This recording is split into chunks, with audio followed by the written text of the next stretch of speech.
All right, Denver, we were walking around your office this morning. You were showing me your Lincoln room and your Chamberlain room, and they've got these awesome paintings in there. And then we went up to your office, and you had this coffee table book of paintings from the Civil War.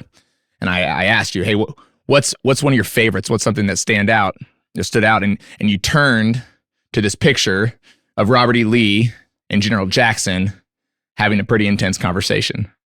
The conversation was surrounding their different approaches to risk, right? They're sitting here in Chancellorsville, first half of the Civil War. They're sitting in an entrenched position, outnumbered, maybe 3-1, 4-1. And Jeb Stuart comes up and says, hey, there's a hole in their flank. Hey, if we can get to this exposed side, we have a chance to really do some damage. And then you've got Robert E. Lee, this really conservative general. He's like, hey, let's stay here. And then you've got this General Jackson he's aggressive. He's ready to go. It's like, hey, let me take some guys around their flank. Let me go and attack them. They've got a decision to make. And what's going on? There's a different level of risk appetite. And so I wanted to start with what stood out to you about the painting. Who do you see yourself maybe as more in this situation, and why is it one of your favorites? This painting just really resonated with me because I'm the aggressive one. I like action. I like taking risk. You know, in my mind, it's big risk, big reward. Mm-hmm. And I think that mentality is what helped me be able to get off the ground, build a company. You know, had it not been for the willingness to take risks, I would have never started Degan Construction. Yeah. There came a time in our building the company where I needed someone to be able to balance out my appetite for risk, to help cover some risk and make sure that I'm not leading us to complete failure. Yeah. And I think that happens in most companies. Yeah. You know, when you start out, there's not a lot to lose. And then once you build momentum and you build something and you have the responsibility of hundreds of families depending on you, then the dynamic has to change a little bit. And you have to start thinking, hey, this isn't just me betting. This is all of us. Mm-hmm. And we have to make sure that we're making the best decisions possible. And so had hired a young project engineer about 12 years ago. And he very, very capable, very smart, but very risk adverse. Mm-hmm. And so I started running a lot of my decisions past him and trying to understand, well, what are some of the risks and what are some of the things that we need to be thinking about that I don't want to think about, but I need to think about. I need to be responsible. Over time, he continued to learn and mature and grow up through the company. And now he's my CEO. Yeah. He's my CEO. He's leading Degan Construction. He's leading a big organization. And he is still risk averse, not as much as he used to be. He sees the upside of the need to take risks, the need to grow, the need to do things that are different than the way that we've done them in the past. But I still feel that dynamic with him, where he's going to push back sometimes and be like, well, why do we need to make that purchase? Well, why do we need to do that type of work if we've never done it before? What are the chances of failure? Mm-hmm. Hiring people, you know, we don't really need those guys. We could do it without them. Let's grow slower, more safe, you know. And we've had that dynamic pretty significantly over the past 5 or 6 years, where he's taken a larger leadership role in the company, and so as I got to spend some time in Chancellorsville, standing in the spot where this they call it the cracker box meeting between General Lee and Jackson, while I was standing in that place, listening to the person giving us the lesson, the leadership lessons that could be learned from that. My relationship with TJ just really surfaced right then. And TJ's the conservative one that's like, hey, let's dig in. let's take the safe route.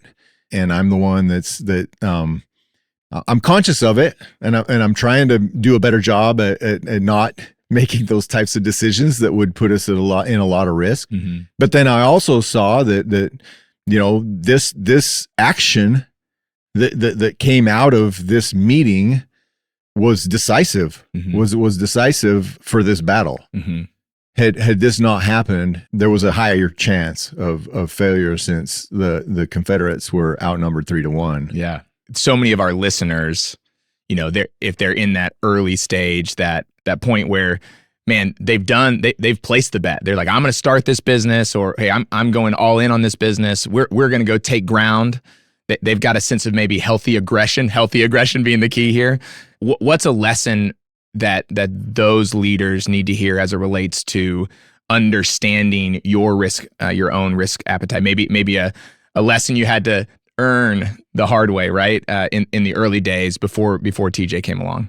Over the years, I've persuaded our team to take on jobs where on a single job, we've lost up to $2 million on one job. That hurts. It hurts bad.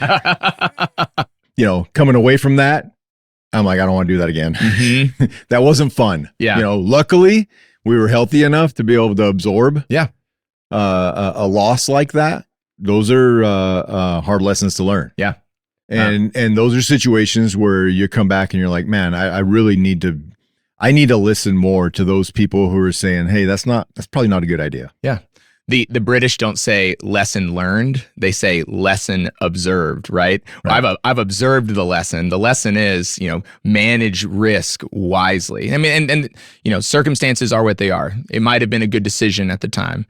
We want to make sure that the lessons that we've observed, that we earned that mistake. We earned that lesson by going through it. Now we need to take a next step going forward. As you think through, okay, hey, there's these lessons I've observed, and then I'm realizing I need counsel.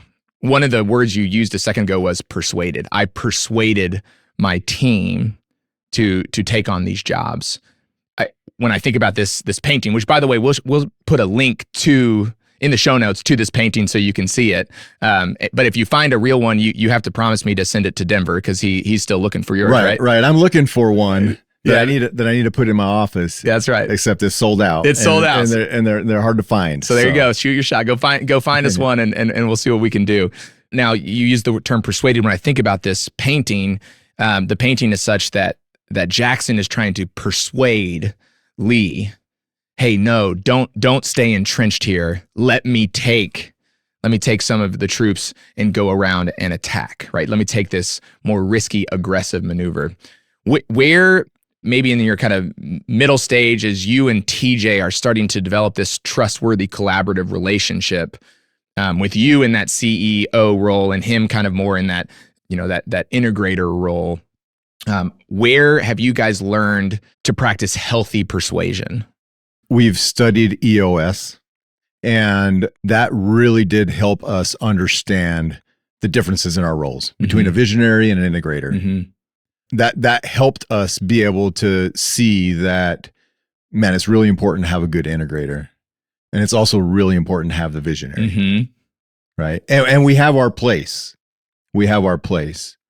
Understanding that helps us each know that even though we have different tendencies, they're both good and they're both healthy. Mm-hmm. And then practicing one-on-ones. Yeah. Where we gain alignment and we talk about the way I see things and the way he sees things, and just us working together and winning together. It helps us build confidence in each other and trust. Yeah. And the other important thing, I think, is that he's able to say what he thinks without me saying, well, that's a dumb idea. Like we need to be more aggressive. Mm-hmm. He's able to say what he thinks. I'm able to say what I think. And that doesn't mean that we're going to go his way or my way. At the end of the day, hopefully we're coming up with a solution that works for both of us. Yeah. And those types of solutions are the better ones. Yeah. You use the term trust.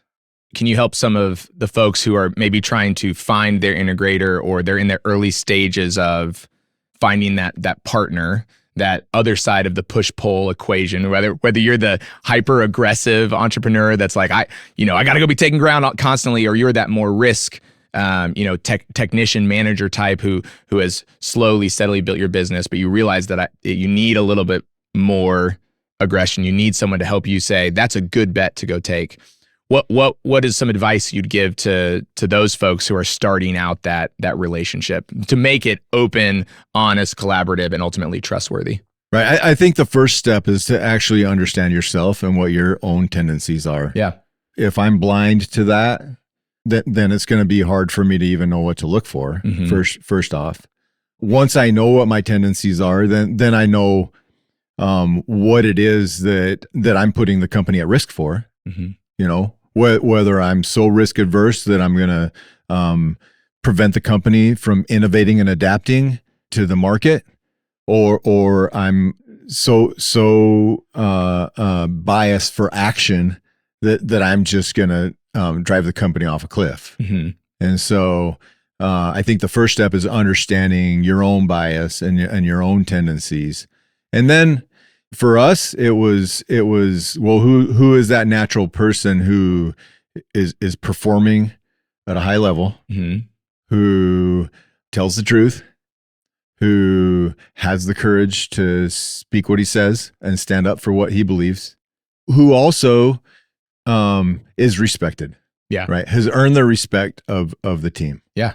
And I think all those things are important. I'm sure there's way more things that that could be thought of here, but those specific qualities are things that TJ has had where it's made it easy to be able to trust him and to have a really great relationship with him and be able to create this dynamic where our tendencies are different, but we lead the company in a safe but still an innovative and an adaptive mindset. Yeah. So I heard character, Mm-hmm. I heard competency, and then I heard courage. Right. Like those are things you're trying to cultivate within a relationship. Hey, do I character? Do I trust their integrity and honesty? Like, would I entrust them? Are they trustworthy of this thing? And then competency, do they have the skills and talents and experience to be a good steward, to be to provide wise counsel in this situation? And then courage, the ability to step in and say the hard thing, right? To promote long-term harmony over short-term peace. At Keymaster in my business, I have a business partner. He's an 8 on the Enneagram. And so what that means is that he needs to be heard. His whole thing, like anytime we're in a conversation, he has an opinion. It's not that he thinks it's the best opinion. I mean, he's come to that, but he needs to be heard. And so many of the folks that we've hired and that we've worked, or we've had on our team struggle with that idea of he needs to be heard. What are they coming in? They're coming in saying, I get it. Yeah. But this is the wise outcome. So sometimes it's very clear to the other party, maybe to you. Sometimes it's abundantly clear. We're going to go do this thing. We're going to go take this risk if that's what you're on the side of. And then the other party's coming in and they don't want to be convinced. How does that situation where it's, for whatever reason, bad day, bad time of the day, not a ton of additional context, what does it look like when you can't persuade and when there is misalignment? What do you do in those situations for you and TJ? That's never happened before, has it? No. I'm pretty impulsive and I know that. Mm-hmm. And I also know that gets us in trouble. I very rarely put my foot down and say, no, this is what we're going to do. Yeah. I trust my team. There's never usually a situation that a risky decision needs to get made right now. There's always time to think it through, to talk about it more, to get to some middle ground where we can both agree. Yeah. It's a little bit tricky because as as the owner and founder of the company, it's my baby. And really, I can make whatever decision I want to if I wanted to. And say, well, this is what we're going to do. And I could pull out a trump card and force some decisions that I like. And I probably have over the years, but I've come to find out through negative results from times when I've done that's not very wise. Yeah. And I need to have some control and I need to rely on the people who are running the company, who I'm trusting to run the company, to make the decisions for the company. Yeah. I can't be running around overturning decisions that they've already made, or else it would be a disaster. Yeah. One of the principles or frameworks I talk about a lot is resulting, right? Not evaluating a decision based on the outcome, but evaluating it based on the decision. And so I want to tell the story of Jackson and Lee a little bit further and get I've got a question for you about it. So there are these circumstances where it's the middle of the night, right? Jackson says to Lee, like, let me take these troops. I'm going to leave you with some, but you're going to be almost outnumbered 10-1. But if I take these troops and get around, we might actually turn what may be a loss into a victory. I'm gonna go follow this 16-year-old kid. 16-year-old, is that what 14. 14-year-old kid through these back roads, march my guys starting in the middle of the night. I'm on these back roads following this 14-year-old kid so we can flank him. It's a 20-mile march. So this is a big ask. This is an aggressive play. And so they decide to do it. So just moving forward, they decide to do it. In your analysis, in your evaluation, was this a disciplined decision or a reckless decision?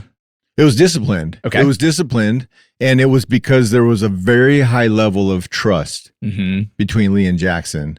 And it wasn't just trust because they were friends or because, there was no other choice. It was because of Jackson's previous victories and his previous performance. He had done a great job being aggressive in previous battles. And in the one directly previous to this one at Fredericksburg, Lee had set up Longstreet and they had set up in a defensive position. And Jackson showed up a day after the battle had started. And he showed up saying, hey, what are we doing? We need to get aggressive and we need to go on the offensive here. We can wipe them out. And Lee said, no, we're in a defensive position. And Jackson complied. He said, okay, then that's what we're going to do, even though that wasn't what he wanted to do. And I think the give and take has to happen for that trust in the relationship to be there. If my relationship with TJ, where I get in a situation where I overturn a decision that he's made already, and we're already a day into it, and I start doing that, then our trust goes down. Yeah. And he's going to start saying, well, whenever Denver shows up, then we're just going to do whatever he wants. Yeah. Or vice versa. Yeah. And so I think trusting each other, upholding the decisions that we make doesn't mean that we don't, adjust and have backup plans and contingency plans when they're needed to adjust sometimes when we've gained new information about a strategy that we've got in place, but we still support each other and we still support each other's decisions. Yeah. And one of the things in the framework of, we teach relationship, results, trust, influence, right? You got to have a relationship like you just established. Lee and Jackson had a history. They had a shared mission. They had shared values in how they were trying to accomplish and prosecute the war.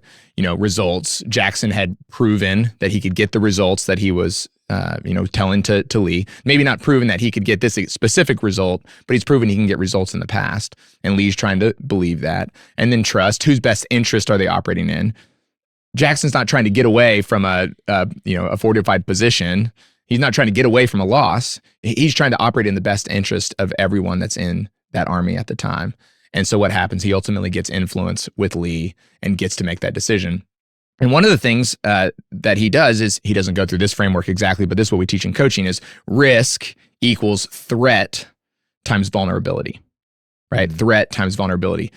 Sometimes we say risk and we don't know exactly what we're talking about. Like we're just, that's a really risky operation. And I was explaining this to you. It's a little bit of a crude analogy, but let's say, I'm sitting here and I'm pointing a gun at you, right? That's a high threat position, right? Right. I've got a gun. I'm pointing it at you. We could say maybe threats at about 100, right? Okay. But then I said, okay, hey, well, how vulnerable are you to that? Well, if you're sitting there in your t-shirt, you're pretty vulnerable. Maybe you're sitting there and you've got a bulletproof vest on. Okay. A little less vulnerable, right? What if you were sitting inside of a tank? It's like, well, I'm not vulnerable at all at this point, right? And so when we're looking at this, we're saying, okay, hey, threat times vulnerability. So what were some of the threats? What were some of the things that could have gone wrong in the decision that Lee and Jackson made? We talked already about the 14-year-old. Hey, what happens if the 14-year-old misleads them? What were some of the other things that stood out? They were outnumbered 3-1. Yeah. So they easily could have gotten wiped out, and war could have possibly been over. Yep. Right then. So the threat was not just a threat of, hey, we're outnumbered, but this has a broader influence to the outcome of what could be a pretty bad campaign for the Confederates. Yeah.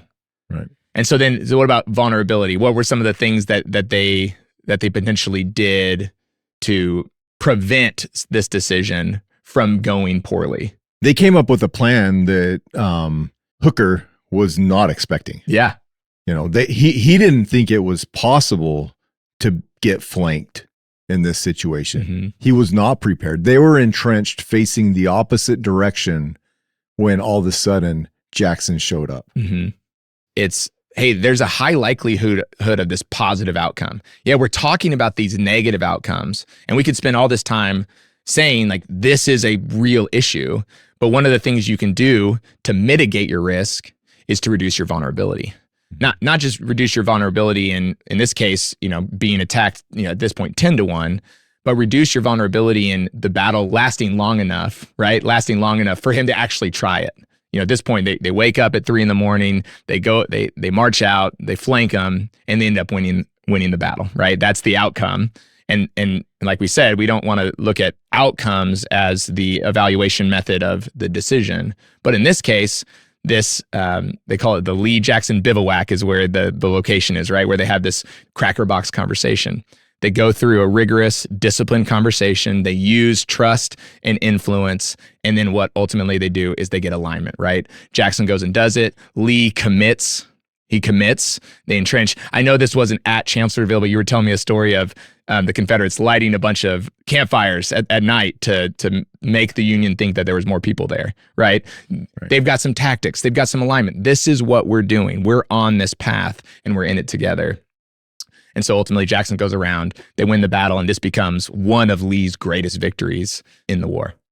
Yeah. Anything around risk appetite, alignment that we didn't cover that you want to make sure our listeners hear? Again, they're somewhere on this journey with you, right? Having that second in command, maybe in the beginning stages, or really reaching their stride. Is there anything you'd want them to know before we close out? It's important that you do have both sides in your leadership team. Yeah. It's important that you have the gas pedal and you have the guy saying, wait, but we need to have signed contracts. We need to have insurance. We need to have a good game plan. We need to have a good relationship with this customer before we take on a job that size. It's just really important that the recognition of who are these people on our team, what are their tendencies, and then making sure that even though the tendencies and the biases are different, that the team can maintain alignment and the trust and relationship and respect throughout the whole process. That's awesome. Denver, thanks so much for coming and sharing this story with me. If anybody does find this paint, what's the painter's name? Mort Kunzler. And this is Strategy and Tactics. Yep. Okay, cool. If you find one of these, listen, we're entering into a contract right here. You got to find it for me, send it to Denver, and then we'll see what we can do together. How about that? Sound awesome. Good? Thanks for coming. Thank you. Hey, y'all, thanks so much for watching. If you want more content like this, we've got some killer stuff planned. So make sure you rate, review, and subscribe. Let's go, let's go, let's go.